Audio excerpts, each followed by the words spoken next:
Hey, welcome back to my channel. I am Jen. This is Rooted Rehab, and my goal is to cultivate wellness one root at a time. So my typical videos incorporate some form or aspect of physical therapy, wellness, rehab, things to consider so that we can stay overall well, and we can do it while incorporating our love of houseplants. With this video, it's kind of a follow-up to the houseplant tour video that I posted, because this is the remainder of my collection. The only issue is they're all in rehab. So what I'd like to do is kind of revisit or highlight the aspects of sitting posture that I spoke about, good body mechanics in general with anything that we're doing. This is going to be specifically with houseplants so that we can protect our back and we can protect our body in general when doing these different things to prevent possible injury just with things that we do on a day-to-day basis. So what I'd like to do is show you how I am doing a systemic pest control to all my plants. I don't know yet whether or not I'm going to go with beneficial mites, which are like releasing live insects to eat the pests that exist.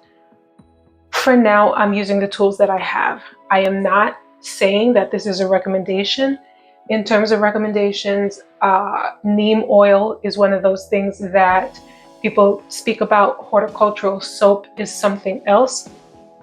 I had neither, but I came across something that mentioned using a little dish soap with Dr. Bronner's peppermint soap, and I don't really know why, but I opted out of the dish soap, and what I have is just a mix of water and the Dr. Bronner's peppermint oil, which I had on hand. I put that in a spray bottle. I spray all the infected plants, and then I let them sit for 30 minutes. After 30 minutes, I soak them all the way through. They're all due for watering anyway. And I feel especially bad for my plants that are on moss poles. This moss is very dry, so it can't be good at all for the roots that have already found their way in here. So I would like to treat this and hydrate them and see if I can't just get them kind of perked up. They have been in rehab, I want to say it's been about 2 weeks, which is crazy. From what I've read, you really want to do 3 to 4 weeks even of isolation. And if you watched my first video, you'll see that actually just last night, when I didn't film last night, you'll see the most recent addition of the anthurium to this quarantine section. I want to keep the anthurium separate because that had like a live case of thrips most recently, whereas I've not been seeing thrips on these that have been in isolation for about 2 weeks.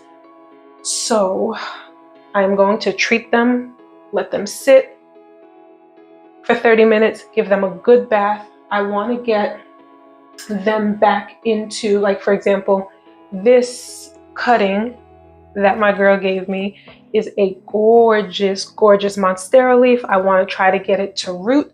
My plan is to, once I'm done treating it, I'm going to cut off the brown, yellowish edges, especially because that's a signal to pests that say, that the plant is not well. I'd been leaving it to hang out there before, but I am going to go ahead and cut those parts off. Get it in some water. I had it in a vase that had pond in it, so it was just water and pond sitting that way, and I'll continue to keep an eye on it, but she definitely needs to go back in water. We've got one of the plants that I love. I picked this plant up in Asheville, and it's been through some times with me, and I'm just trying to get it to grow back so that it can be nice and green and full. This leaf is going to come right off. Sometimes all I do is pick it up, especially when it's pink like that, and it pops right off, just like you saw it did there. So that's not good for us anyway. You really do want them to be green. So the leaves here are not doing great by any means, but the plant is still very much alive. And actually, if you look, you can see where it is pushing out. It's about to open up a new leaf. So I'll see if I can get this treated, get that watered through. And next, this is another Monstera. I think this is Deliciosa still. And my main goal is to treat her and get this moss pole absolutely soaked. Right now, she is in soil, and I would love to get her into semi-hydro instead. I just think it's a lot easier to clean out, flush when I need to.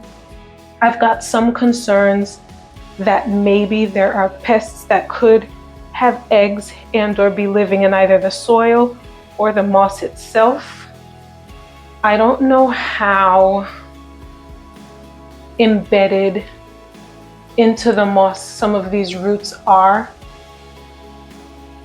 It's possible that over the weekend I will detach her from the moss pole, boil the moss to sanitize it, let it cool, and then put the moss back in here. Whoa. I don't know if you're going to be able to see this, but there is a huge root at the bottom back there that is searching and trying to find its way. It's really trying to find some water. So yeah, I've got to get this taken care of. I don't know that I'll be able to take this moss to separate it from the moss. That might be too risky at this point. Okay. So that is that. Over here, I've definitely got two plants that not only I want to put in semi-hydro, but I also want to combine them. I have two philodendron Birkins, and actually if you look here, I'm not sure how recent these thrips are, but I am seeing a bunch of little thrips on that leaf. They don't seem to be moving, so that could be good, but I've got to get another treatment in here because if you look, there's still another leaf trying to come out and unfurl. So the plant's alive and trying to do its thing, but the thrips won't let it be great.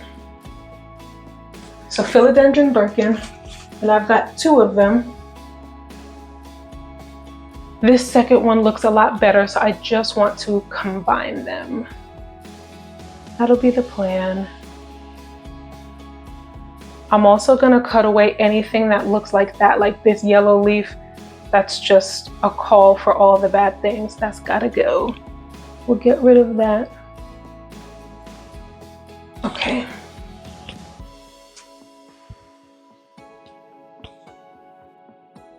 So we covered everybody here. This is my Calathea orbifolia. And I love the broadness of these leaves. I think it's so pretty. And this leaf just unfurled for me this morning or yesterday. So very, very brand new leaf. I'm not seeing any pest activity on it, which is encouraging. I'm gonna treat this, and once I soak it all the way through, I'm gonna go ahead and water it with water from my jugs that's been sitting for 24 hours because Calathea is a little bit picky and she does like her, she doesn't like tap water. She's not a fan. So we'll get that done. That's a close-up of Miss Calathea orbifolia.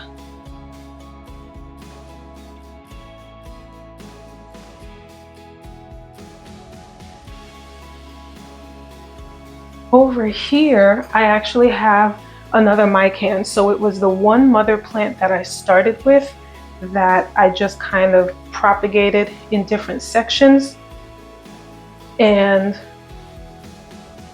tried. My goal was to grow it separately to see if I could repot it all together just to get it to be one nice full plant. This looks a lot better, a lot more green leaves on it. We can see a new leaf trying to unfurl on here. So I just want to continue to try to encourage that, keep it pest free.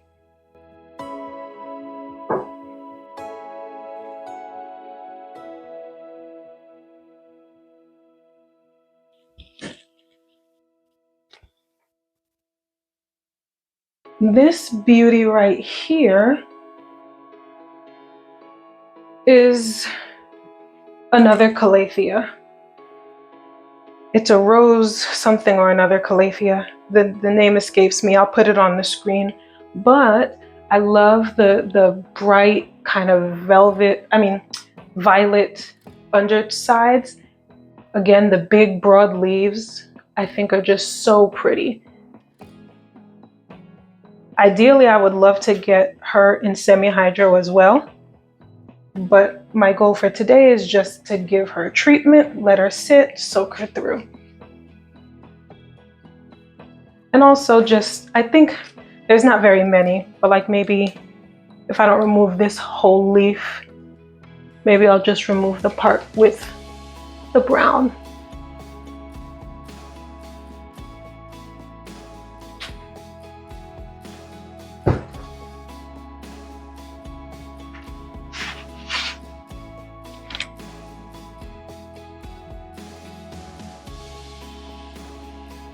This is a beautiful monstera I had gotten from Trader Joe's, and she might actually have an active case of thrips right now because I can see a couple on this leaf here. Yep, and they're moving. And they're moving. I can't be mad because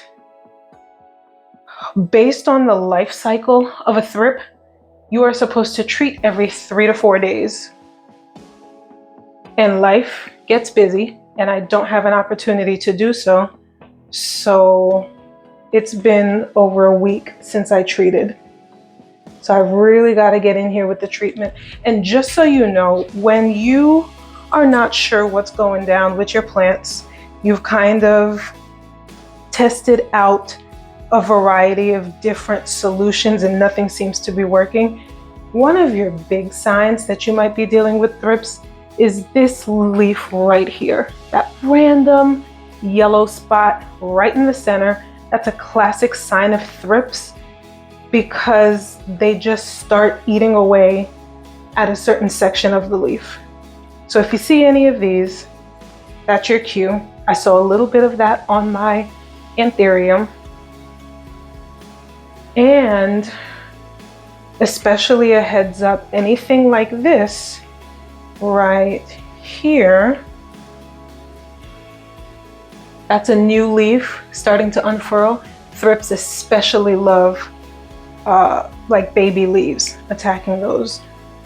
I really don't like the way the soil is looking and not being able to see down to the roots to check the health of the roots. And I am so tempted to put these plants in semi-hydro tonight, but I didn't want to take on a project just that big. It's already on the later side and I wasn't trying to do all of that. I mean, that's really something that I start on a weekend at the start of the day when I've got hours and hours and hours to give to the effort. But I really don't like the way the soil is looking. I can see some fungus gnats in here, just having a party. Ugh.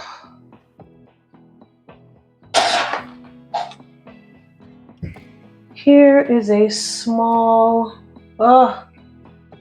definitely got some eggs that hatched on here. I have to be better with the treatment. I just have to. I'm gonna set an alarm, set a reminder day after day. I just have to get after it. Another monstera with an active infestation. So it doesn't really matter me talking about keeping my anthurium away from these, because a lot of them have active infestations, which makes me sad, but nobody to blame but myself. If you look, you can actually see the thrips, let's see, all up and down this stem right here. They're really small, but there's a lot of them. I really don't want to lose these plants, but I gotta get my act together because I'll be going away in a couple of weeks. And I'm gonna need them to hold their own.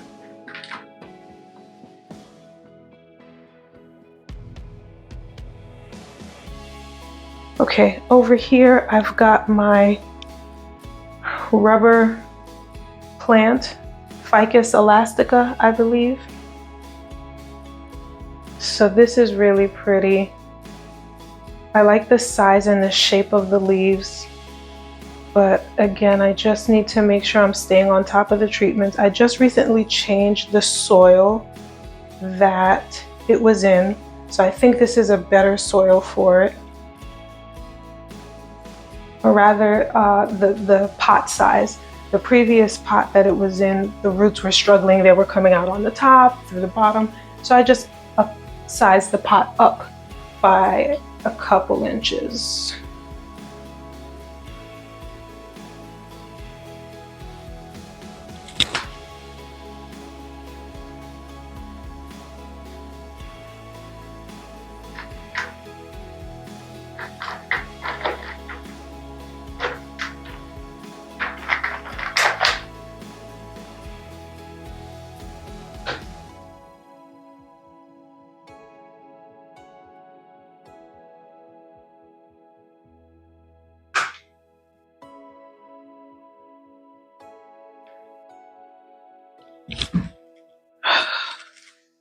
I haven't checked on these in about a week. Active thrips, surprise, surprise.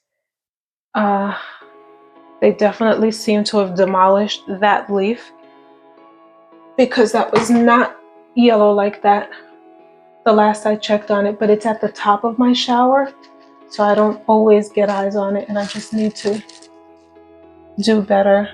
I need to do better.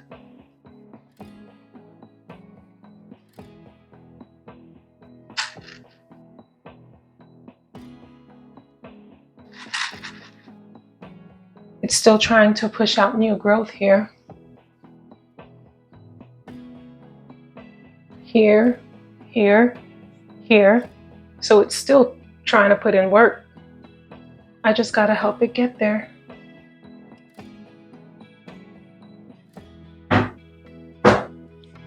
And this is the same plant. I just kind of split them out as I was trying to save the plant. Ugh. That's done for.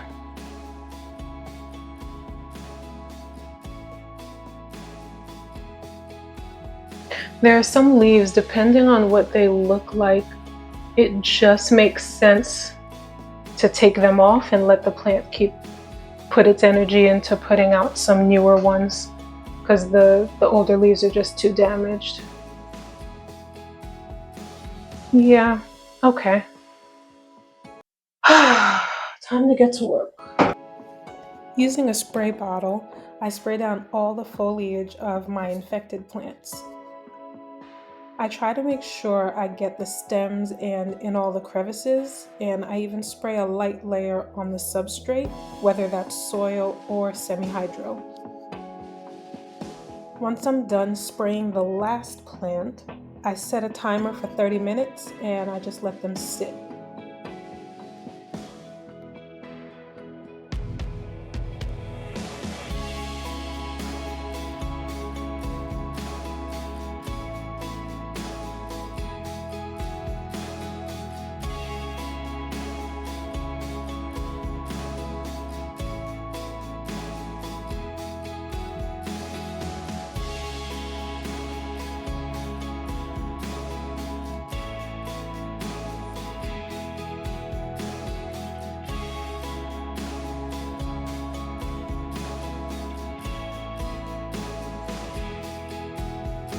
once that 30-minute timer is up, or honestly whenever I remember to get back to it, I get each plant into the shower, and I try to go in the order that I sprayed it, and I just allow the water to run through the plant for a couple of minutes.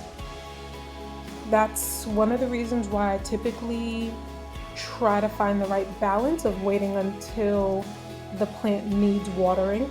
And that's another reason why I love semi-hydro, because you water too frequently in soil and there's a possibility of root rot. I am interested in using beneficial mites and would love if you could please drop your recommendations in the comment section below, because it's definitely something I am still learning about. But I like to try different things just to see what works best.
Don't forget to like and subscribe and hit that notification bell so you'll know when I post a new video. Stay well, everybody.